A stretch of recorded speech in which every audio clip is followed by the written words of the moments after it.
Perhaps one of the most famous Macedonians in modern times is somebody that few people realize actually came from here. Mother Teresa was born here in 1910 and attended a church right on this site. The church came down in an earthquake in 1963, and this memorial to her has been built in its place.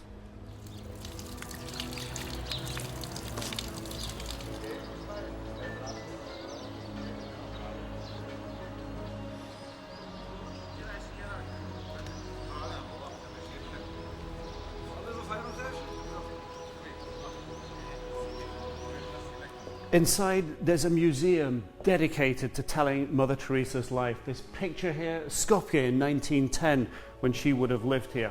And over on the wall, pictures of her when she was a young girl.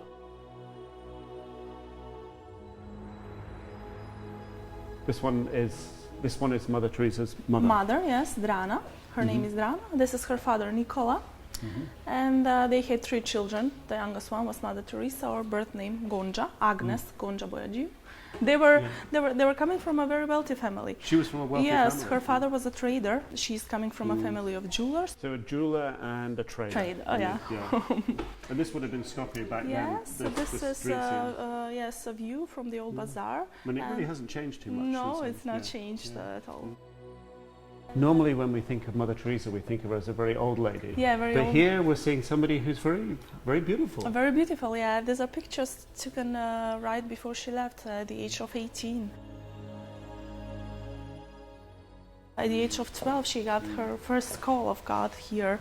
She was raised up in a real Catholic spirit, strong Catholic family. Catholic family. So from 12 years old, she gets the first calling. Yeah.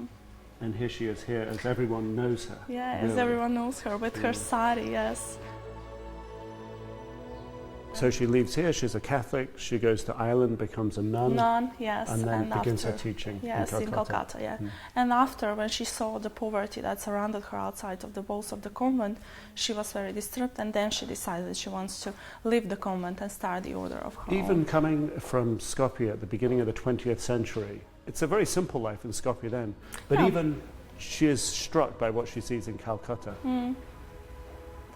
They were very, how should I say, humanitarian, her family, because she said that every day at lunch they had some guests, some poor, yes. So her family would bring poorer people to come and have dinner with them? Yes. So it's almost in her DNA that she was going to go on and help DNA. people. To help the poorest of the poor. But this is her doing her work here in Calcutta? This is actually her with the first sister who joined in her mission. At the beginning there were just 12 sisters, and today there are more than 5,000 sisters, so around 132 countries in the world. So we have 4 sisters from Mother Teresa order. From her order are still working here today. Yes. That's quite a nice memory to have for the city. Yeah, they're taking care of 11 orphans. So, for a small lady from a city that very few people have heard of, from a country that few people have heard of, and even a country that time behind the sort of communist Iron Curtain, she was creating waves in the rest of the world. Yeah. She was a huge person for Macedonia. Huge person for Macedonia. Macedonians are very proud. It's so full of light. Yeah. This is our chapel. We have, and it's above the gallery. You don't expect it either. When you come upstairs, having been in a sort of what was almost a replication of Skopje in 1910, to come into this full of light, it's quite a surprise, quite a shock. I mean, you have that feeling of peace, you know, when you come here. This steel that you see in between the glasses, it's actually inspired by one of the oldest jewelry technique called filigrane, because family of her mother's side they were jewelers.